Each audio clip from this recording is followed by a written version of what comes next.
think I'm back. My internet cut off while I was doing my live, so I'm going to just start from the start. So thank you so much for watching. I'm going to be talking about socially responsible, being social responsibility as a business owner. Let's get that out. Social responsibility as a business owner. Thank you so much for joining me. If you are there, please say hello. Let me know. Hello. Kaya, please let me know that you are there. I'm just going to make sure I have gone live again because my internet is being tricky with me. And I just want to check the sound as well. Yep, I've got that. Beautiful. Okay, I'm leaving that on. So thank you so much for joining me.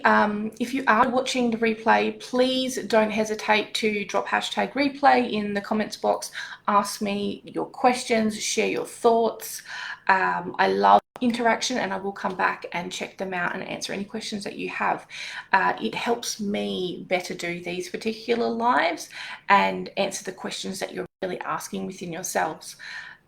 So yes, thank you so much for anyone who was watching the last live and is now going to be popping over to this live.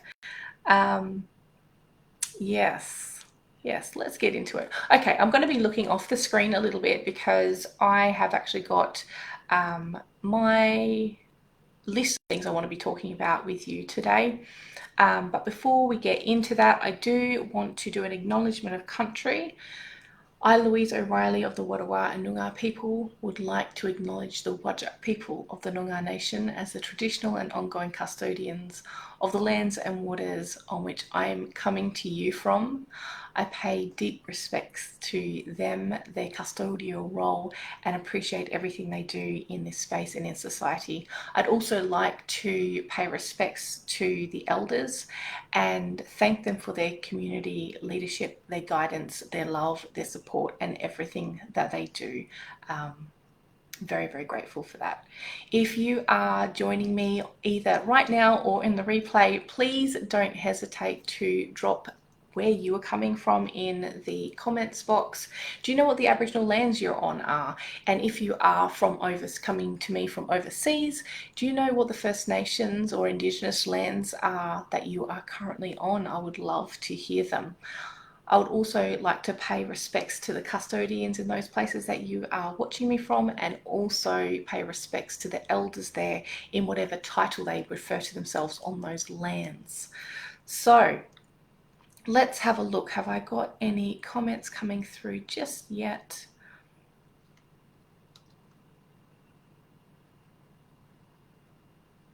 Oh my gosh, there is so much on this end. Where are you? Comment section. I can't find you. That's interesting. You're not where you normally are. These categories. Okay, that is fine. Let's move into the topic at hand. Let me have a quick sip.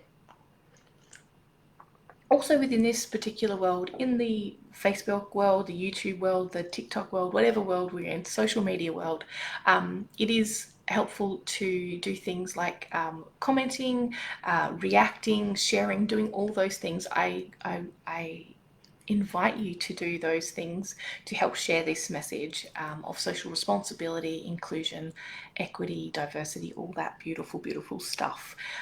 So if you can interact with this, it would be very much appreciated. Okay, so let's talk about, first of all, what is social responsibility? Social responsibility is basically the social aspect of society, and it is a responsibility to make sure that our human to human contact, our human to human interactions are ones that are kind and compassionate, equitable, all those beautiful, beautiful things, that people are treating other people in ways that are kind and nice and caring and all those kinds of things. Now, there is conversations about social responsibility and saying that everyone who is living right now has a spot or a space in social responsibility. This is something I actually do agree with, that having social responsibility and making sure that our fellow humans are treated fairly, are treated with dignity, respect, kindness. I think that is a responsibility that all of us have. Although, not although, it's but. What's going on is we have a system, a way of being social with each other that isn't actually built on the care or compassion or kindness we show to other groups of people, especially groups of people who are different to us. It is the privileged system, it is a patriarchal system, it is a white supremacist system that basically says it's okay to treat some people like this, other people like this, other people like this. And within that particular system, there is not a social expectation that as an individual, we have a responsibility to make sure others are treated with that dignity and respect, care, and kindness. So it's kind of like a, I don't even know what the word is, but there's two sides to it. So there are people who are aware of social responsibility and are conscious in that. And then there are people who are either unaware of what it is or they know about it and they're choosing not to engage in it. It is a choice. It is absolutely a choice. And it's been made an even bigger choice when you have our societal norms don't come with that expectation or that responsibility to care for others in our community, in our countries, in our states, in the world. So it becomes one of those things that it needs to be a conscious thing to do. Okay, I'm just going to check to see if I've got any comments coming through. I'm going to have to check on my phone because I can't actually see them on my computer for some reason, which is really super strange. Why wouldn't you let me? That's right, I'll have a look on my phone. Okay, so we got, let's see all the comments, thank you.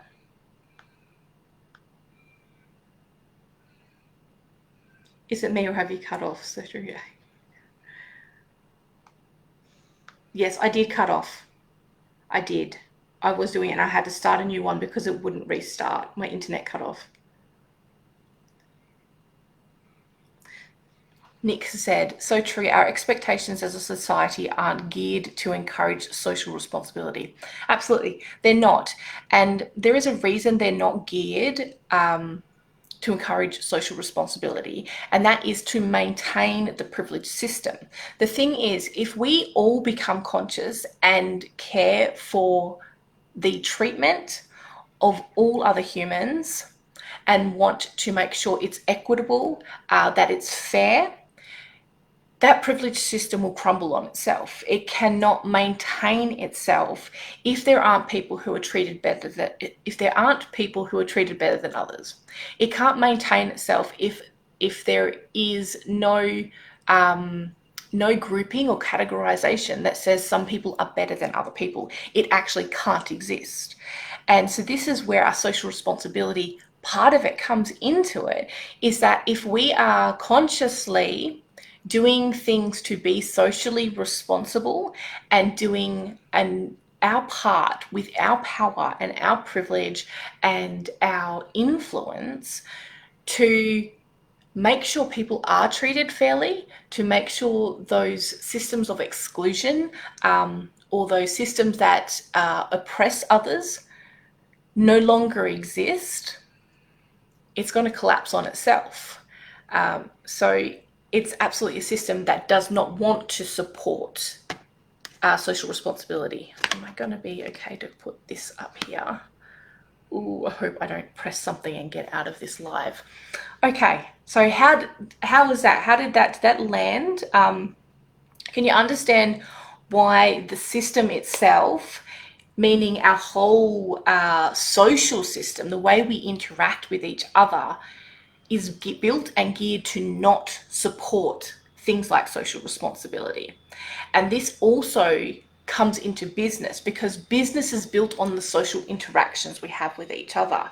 They're built on relationships. They're built on human to human stuff. So business itself isn't geared to be socially responsible. There is no expectations socially or otherwise to be socially responsible, and it is a choice in this point in time. How is that going? How is that landing? If you're watching the replay, let me know your thoughts about this. Is something coming through that you'd like to talk about or discuss? Any questions that are coming up as I'm talking about this stuff? My goodness, I am so not happy that I can't see comments. Anywho, okay.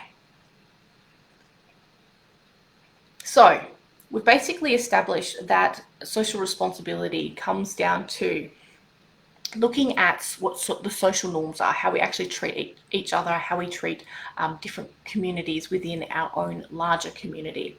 Now, there are two types of social norms that I'd like to share with you, and they are folkways and mores. So folkways are those social norms that they're not those offensive social norms, but they are expected to be followed. They are those social norms that form, kind of your normal routine interactions with people and casual interactions with people.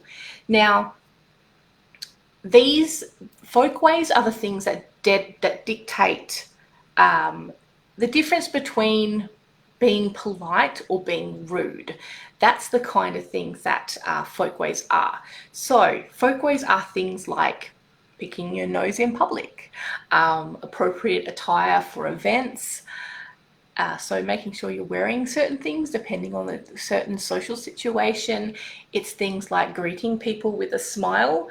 So they are all folkways. Now, if you don't follow the socially accepted norm of that situation, it may be considered rude. People may not like it or agree with it, but that's about as far as it goes. People go, ugh, well, they think you're being rude in some way.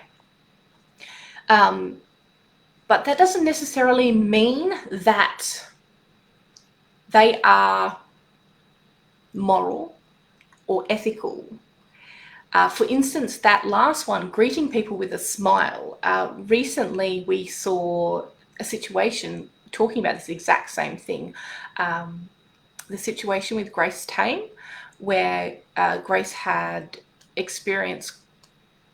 terrible experiences with, this is I've got to do another trigger warning for this one. I'm just gonna put SA, and if you know, you know. And Grace was socially expected by a lot of people to smile when greeting people who had offered her no respect and no dignity in that situation. And so this is a conversation that is currently happening in the world of feminism, that as women, we should not be expected to smile at people when they have mistreated us and disrespected us. So that is, and this is one of those folkways that we're actually challenging right now. It doesn't have to always be that way. It was created by people, so people can change it. How are we going for comments? Is anyone got anything? I feel like this is not working properly. Anywho, and then we have on the other end, the other type of social norm is what's called mores. So that's MORES, but it said mores. And basically these are informal, unwritten rules, but they are rules in our society. And if you do not follow these particular rules, so you usually won't find them necessarily in law, but you are absolutely expected to abide by them. through social rules, social law, I guess, which is, if you don't follow them, it can result in really severe social punishments. So that could be things like the loss of friendships, the loss of relationships. That could be things like isolation or alienation. It could be things like the loss of reputation. So it can be really quite severe social punishments attached to mores, and some of those mores are things like lying. So you have things like you should not lie, things like cheating in relationships, stealing, things like gossiping. All of those things can have very negative consequences socially for people who engage in those particular things. And quite often mores are linked with morals, in terms of what's morally right and what's morally wrong to do. I do want to emphasize this though, folkways and mores are both socially constructed. They were both socially made by humans. So morally, you could look at morally, is it not moral to be socially responsible? At the moment, the answer is that no, it doesn't actually make too much of a difference if you are socially responsible or not, because the particular system it was still built in makes sure the system is maintained. Okay, so can you kind of see from this that as individuals, we can impact social norms. We can impact the way our culture of how we interact with people are. We can impact and change the way that us as a society treats different groups of people. And this is no different to our business. Now, business can come into it, and it is an extension of ourselves. I'm sorry, my mind is going back to whether I'm still connected to the internet or not, because I'm quite concerned that I have been cut off again.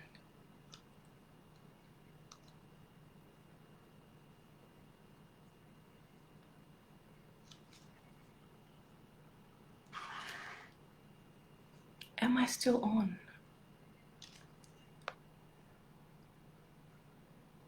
This is nerve-wracking. What is going on? Let me have another look. Hello, are you there? If there's someone is there, can you please let me know that let me know that you can see me and hear me, because I have a feeling I've been cut off again, and it is really it's really distracting. I've been cut off once and I'm not sure whether that's continuing or not. Okay.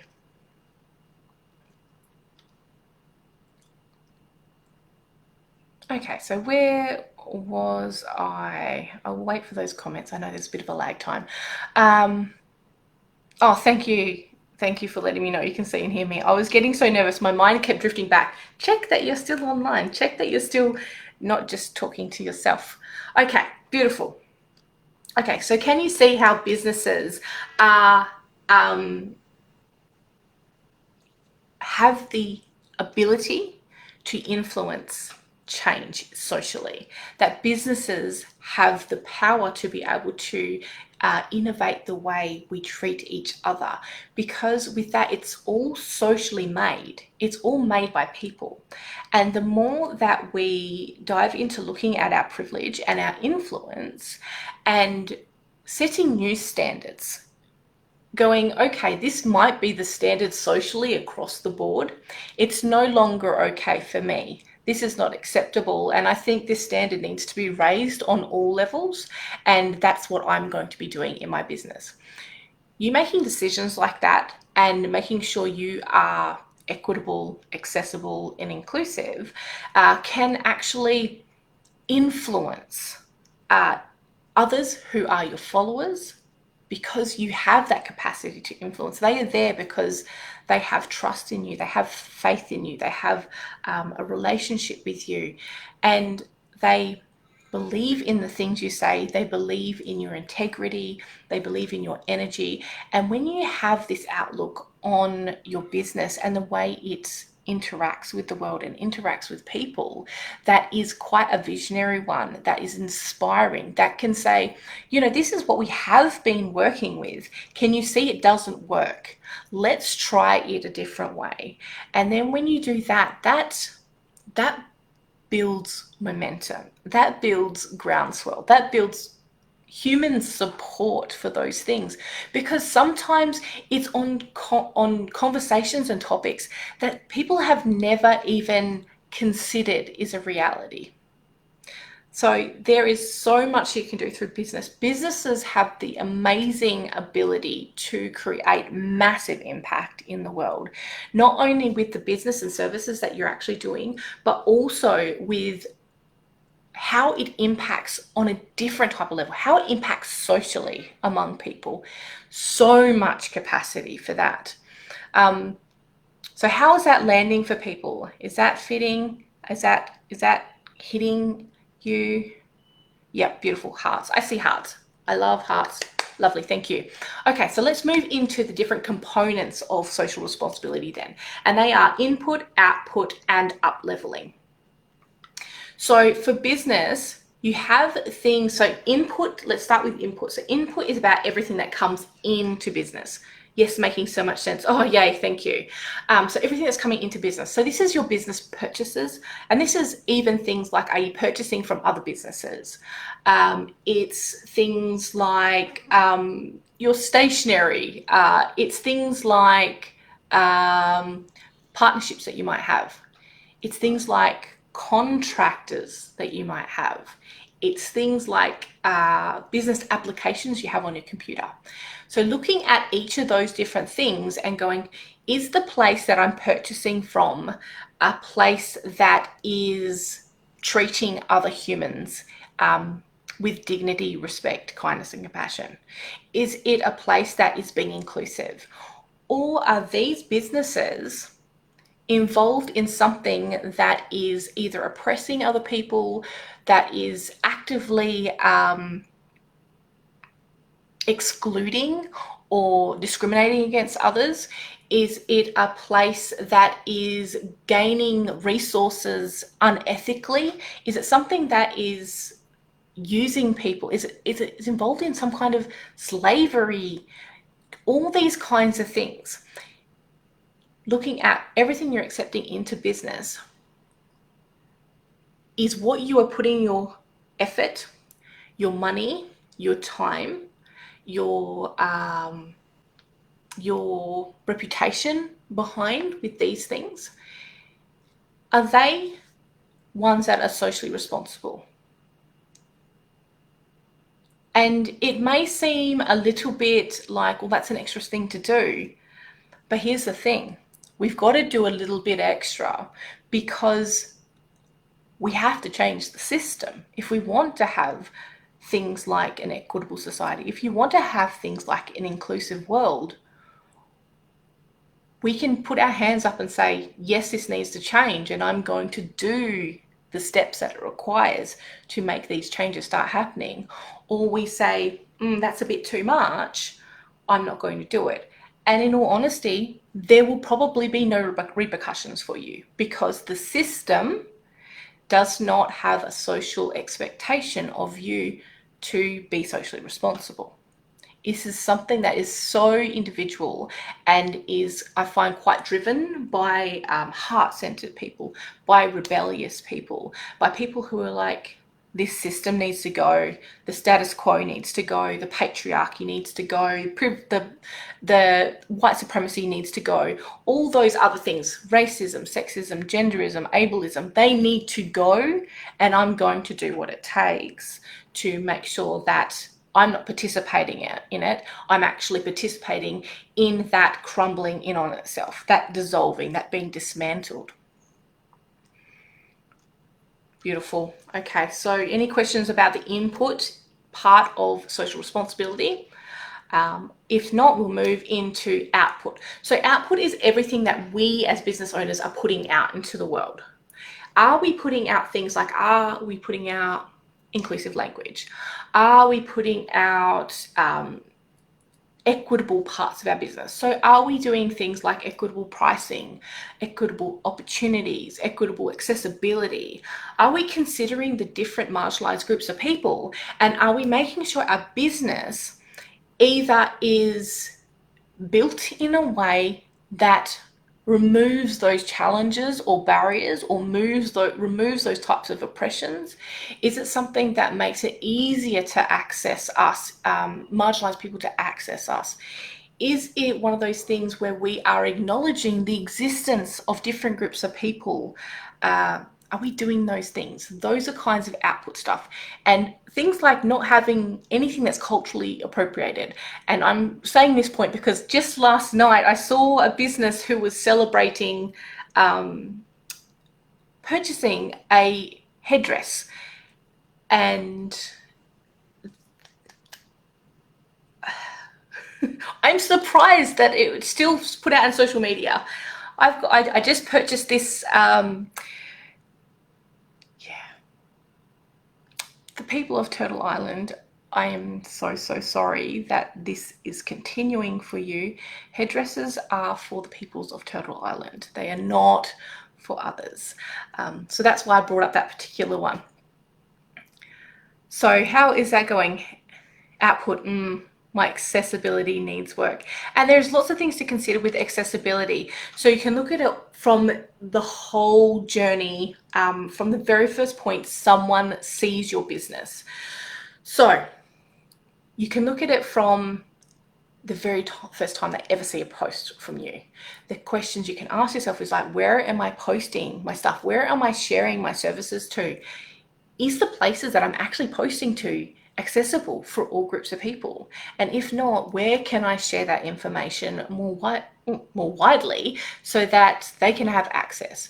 It's into things like when they are wanting to have conversations with us, or they're wanting to jump into working with us. Are those forms, are they considering accessibility in terms of the forms? Is that the only way to do it? Are there other ways to make yourself accessible to those groups of people?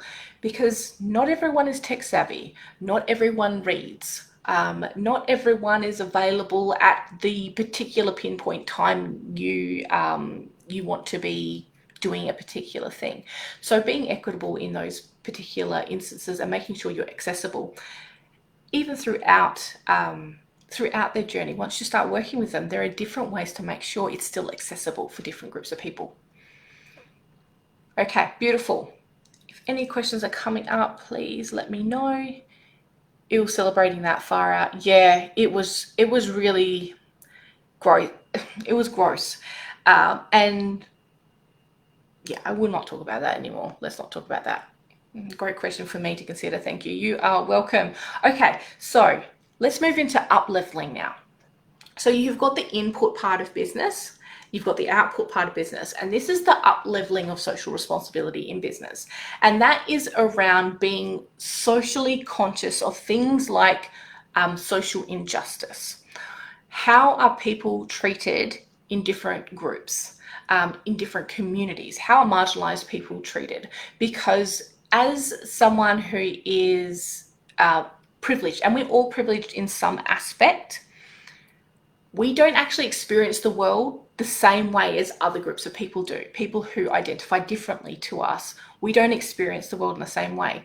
So a way that we can start to be more socially conscious is by connecting with different groups of people who are from different types of communities, who are marginalized or oppressed, and listening to what they're saying, listening to what their life experiences are, and believing them, believing when they're saying this thing is not working, even if we've never seen it, even if we've never experienced it. And that can help us understand how complex our world is in terms of our social interactions with each other. It can also help us understand how multi-layered this privilege system is, how multi-layered the expectations and social norms are, and how multi-layered the system is built in order to keep the system happening. When we are connected to all those different people, just listening, not providing solutions, not feeling like we need to come up with those, not being a savior, because we're not saviors for anyone, but going there with genuine curiosity and wanting to listen and wanting to learn, and going in there with hopefully an open heart to not only listen and learn from these people, but hopefully to build friendships and relationships as well. With that connection that you can build, then you can start to do things like speaking up through your business and going, look, these marginalized groups of people are talking about my industry. They're saying that these things are a problem, or these things are oppressing them in some way. And first of all, I believe them. Absolutely valid. Now I'm looking at how can I actually innovate the way I'm doing my business in order to remove that obstacle, to remove that challenge, to remove that oppression in some way. And I often talk about this. It's part of doing the work. So that leveling up is really becoming, it's outside of self. So how I kind of think of it, if you're aware of the hierarchy of needs, Maslow's hierarchy of needs, and you've got that triangle, and so you've got like your base needs, which are like safety, security, and then it goes all the way up, and at the very top you have things like self-actualization, where all of your needs are met. This up-leveling part is like your needs are met, and now it's looking outwards.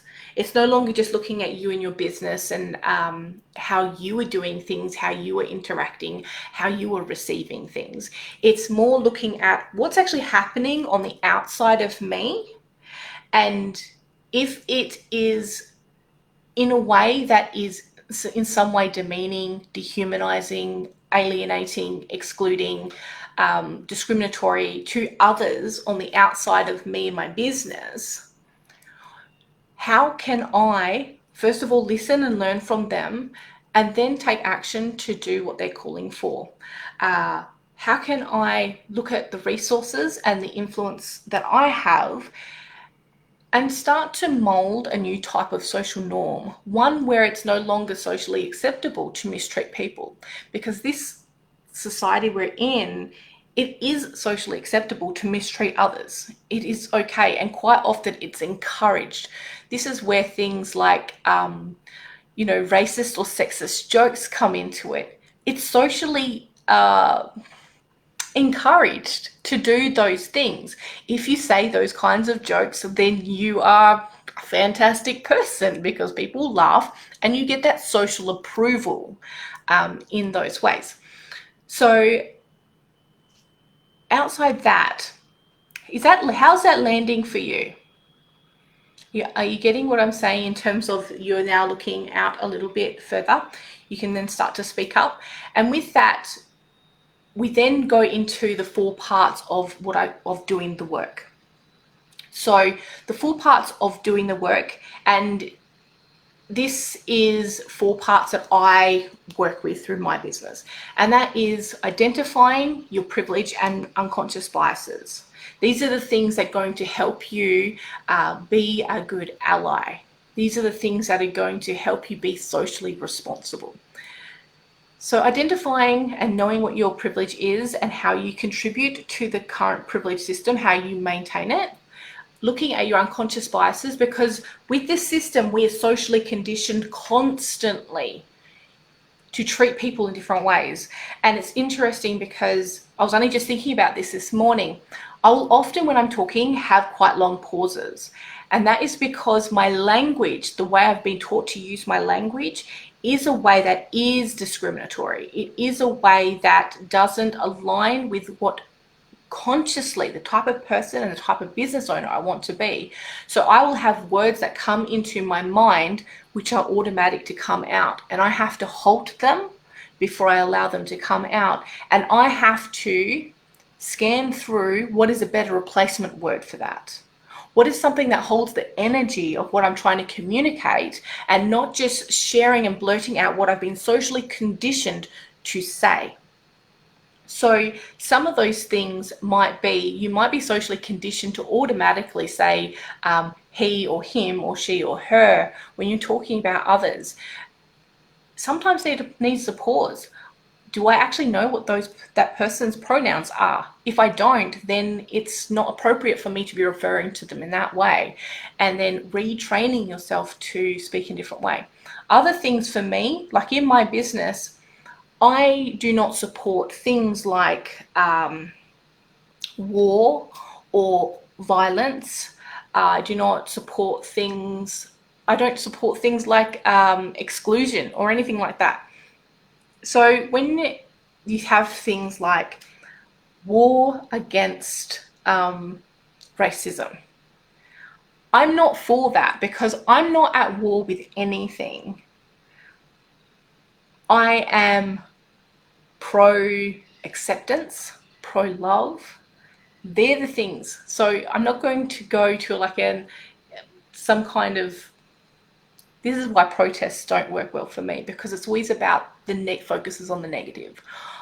My focus is always on what I want to be creating. It's always on that vision for the world that I want to be creating.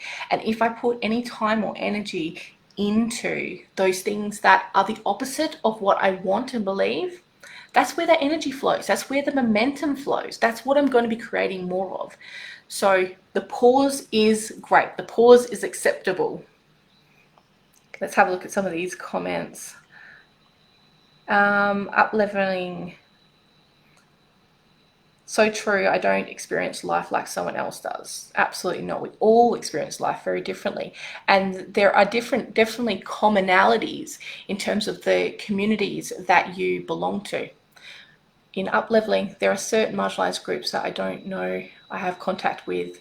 I need to learn more about the experiences, love, that listening with compassion and not being a saviour.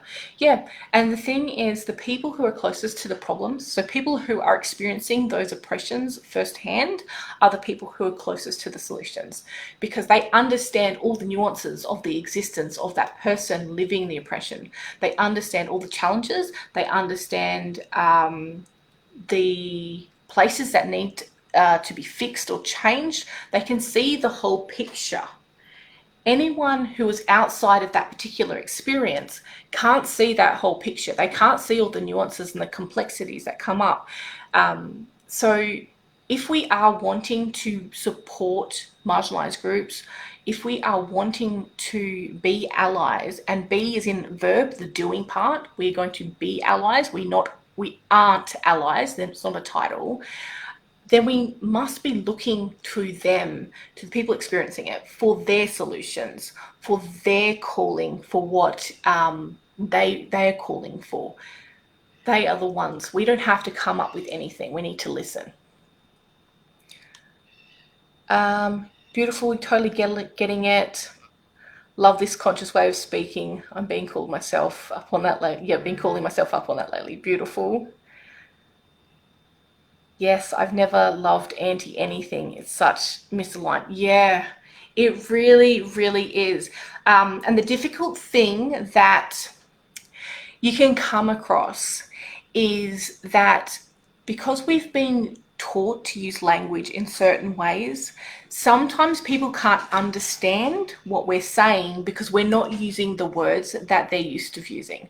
So even now, I will use words that I don't like using, and I ideally would like to change the use of those words. But I know my audience will not I will not be able to communicate effectively what I'm talking about unless I use the word that I don't want to use. So it's good to keep that in mind too, of who you're actually talking to. There's certainly people and groups of people that I can talk to. I can use the new words with the new energies, and there will be an understanding there. But there are definitely groups of people that I talk to which are very new to this kind of conversation who won't. So that is why I'll use the words that I know will enable me to communicate effectively. Okay, I'm with you on the protests. Funny, it should be pro-tests, not neg tests. Yeah, absolutely. Be allies. Yeah, don't do allyship. Don't do allyship. Yeah, it's not a title. It is a being, and if you aren't active in it, you're not an ally. It's a constant being actively involved in it. Okay, so we did the first part of doing the work in terms of allyship and support and social responsibility. So that was the privilege and the unconscious biases. Then the second part is the listening and learning, and I've already talked about this a lot. So you already know, go and find those marginalized groups of people, connect with them. Do not ask them to answer all your questions. Don't ask them to do emotional labor on your behalf. There are many people who are sharing their needs, wants, and desires in terms of moving out of oppression, and calling for equity and calling for justice. There are more than enough people to connect with and just listen to what they're already putting out. Also, you can pay certain groups of people, certain people in communities for that knowledge. I'm one of them. I'm one of those people say, yes, you can pay me for that emotional labor, because I'm putting my hand up to say, I have got my own systems and processes to support myself in place already, and now I'm able to speak and share that knowledge and share those experiences with people. But I'm not doing it for free, because it is a labor, it is emotional, it is taxing, and it's part of my mission. It's part of why I'm here. It's part of my purpose to change what we're currently experiencing. It's part of my life purpose to make the world more inclusive. So this is why I'm putting up my hand, but please don't ask that of others. Just go and find those people who are actively already speaking out. The number 3 with that is something I haven't heard anyone talk about in my particular field, and that is reconnection. I'm calling it reconnection. And what I mean by that is actually reconnecting to who you are, your heritage, connecting back to your ancestors, connecting back to your lands, connecting to your culture, your language, your foods, your recipes, your customs, all of those things, reconnecting back. And when you can reconnect back into that stuff, that is powerful, because the thing what this system has done systematically has stripped all these things from you. It has stripped you of your culture, of your languages, of your customs, of your dress, of your arts, of your songs and stories, and it stripped you of so much stuff. So when you can reconnect back to that, you can see how powerful it is and how important it is to have that as part of your story, because everything that came and everyone that came before you forms part of your story, and you will form part of your future generation's story. It is such a beautiful thing to do. While I acknowledge this sometimes isn't possible for people, if it is possible for you, I do strongly encourage you to do it and to see if you can form that reconnection. It not only will enrich your life so greatly, it will also allow you a greater capacity for empathy for people who are still calling for the rights to express their cultures, calling for the right to not be discriminated against if they are wanting to express their cultures. So there is that part, and then the last part is action, and there's two parts to this action part. One part is your own individual action. How are you showing up? What are you doing? How are you being? What are your behaviors? Are you altering your behaviors? So one is a very individual action-based thing. The second one is action-based in terms of socially. So through your business, what are you doing to make sure you're being socially responsible? What are you doing to innovate or try to mold or influence positive social change in some way. So there are two parts to that. And that can help you a lot with, all that will help you with speaking up in your business and feeling more confident and comfortable in that. So can you see from everything that I've said now that social responsibility is a choice because of the system that we're in?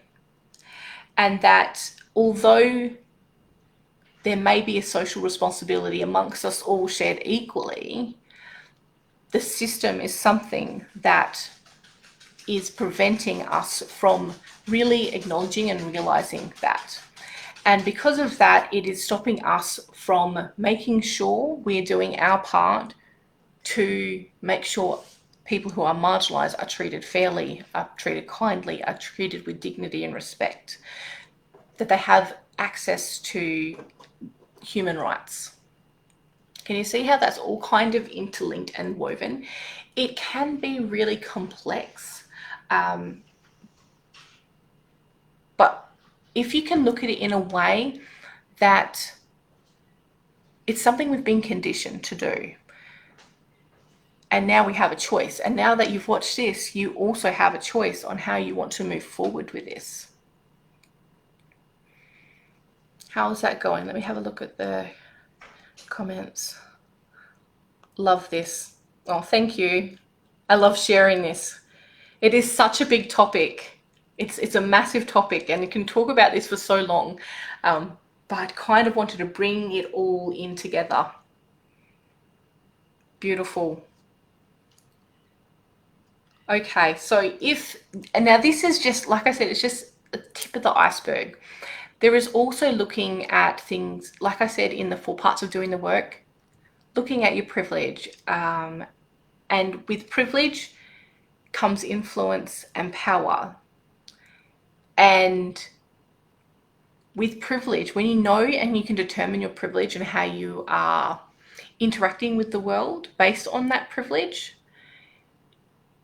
you can then start to look at, okay, how can I harness my privilege in a way that's going to create positive social change, positive social impact? You can look at your unconscious biases and recognize, okay, this is something that's floating around in my unconscious. I don't like it. I don't want it. It's not something that I agree with. Then we look at, okay, how do we actually release that? Can we release it? Do we need to reframe it? Is it part of it true? Is it part of it not true? What do you actually do with unconscious biases once you've found them? It's part of it is that listening and learning. Part of it is that reconnection. And part of it is that action taking. Now, action taking, quite a lot of people get really stuck on that action taking. And that action taking is that freezing moment for a lot of people because, one, they're terrified of creating or causing offense or harm amongst marginalized communities, especially because they already have so much love and compassion for that group of people and empathy for that group of people that they couldn't even fathom harming or hurting that group of people anymore. Also stop because, you don't want to be doing things wrong. You want to make sure you're doing it right. Another reason that stops people is they want to do all the things all at once. And the thing that's actually lacking for a lot of people who really feel inspired to do this kind of stuff, to be socially responsible, is that there is no support system in place. Quite often people are doing it alone. And this is why I have my business. I am there to be that support.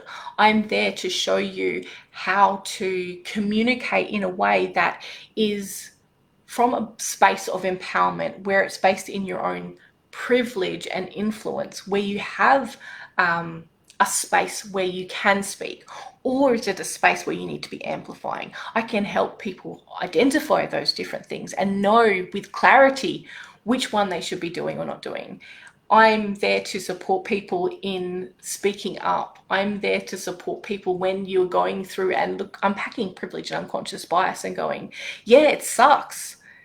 That can really, it can shake you sometimes, but there's no other spaces for allies to do that. There's no spaces where it's okay for allies to be in a space of, I guess, suffering, or in a space of feeling bad about what's going on with them.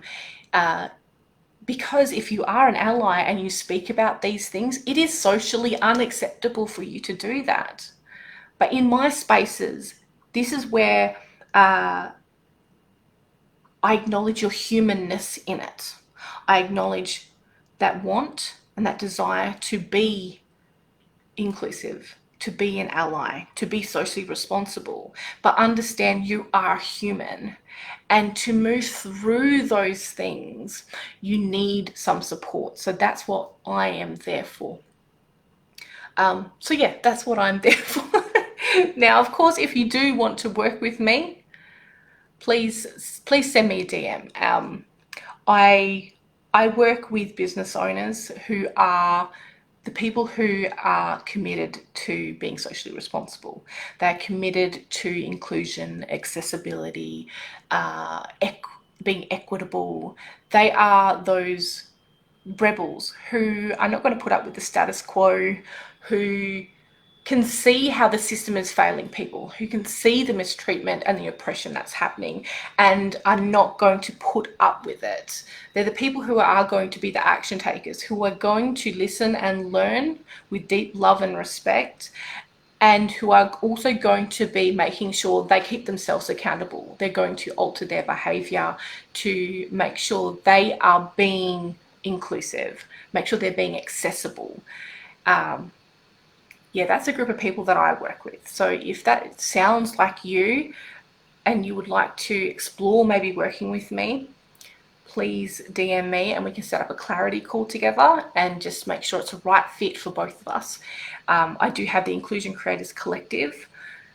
It is a phenomenal space. I'm not going to lie, it really, really is. It is everything you will need to create an inclusive business and be inclusive and continue being an ally. So yes, if you are interested, please let me know. I will pop the link to the clarity call, book a clarity call with me. It'll be like about 15 minutes in the comments box after I finish this live, because I don't want to touch anything in case I cut off again.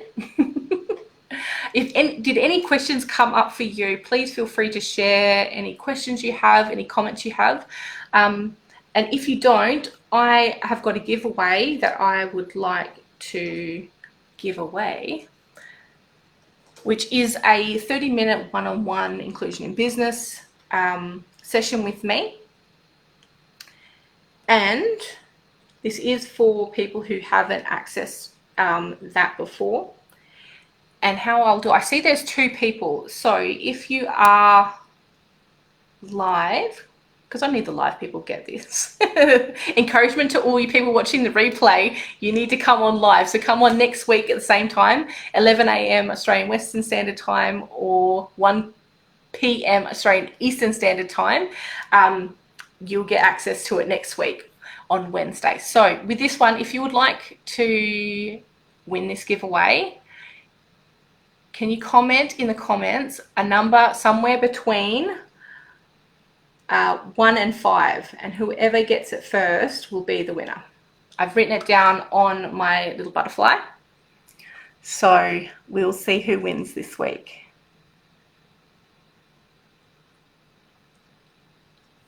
Now I know there is a bit of a delay, so oh my gosh, this is such a big topic. There's so much more that I wanted to talk about, but there are many more weeks left. Didn't even know there was a giveaway. Yay, number 4. No, it's not number 4.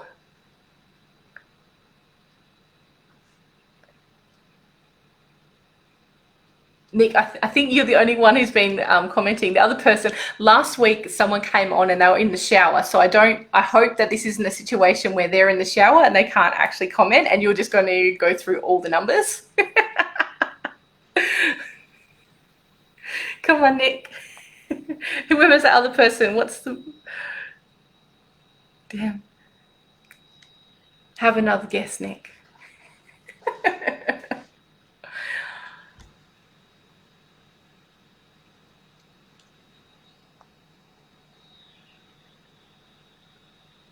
I'll give you as a hint. It's one less than full.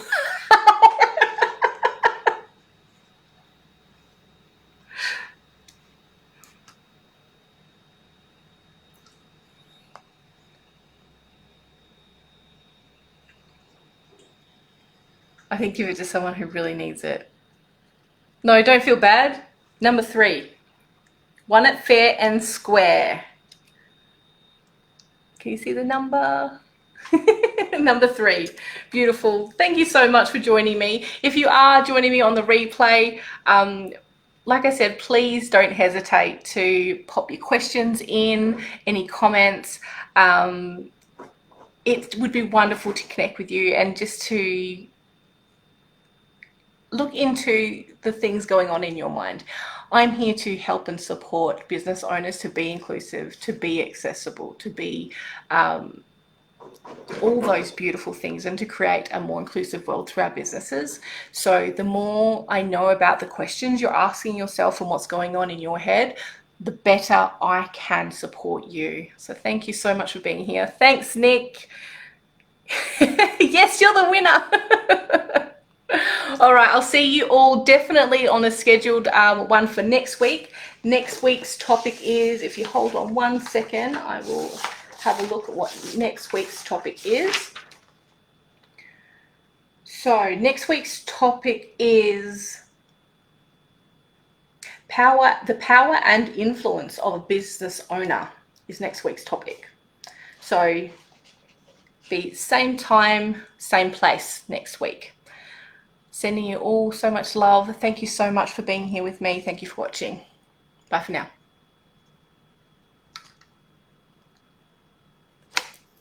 Get out of the way.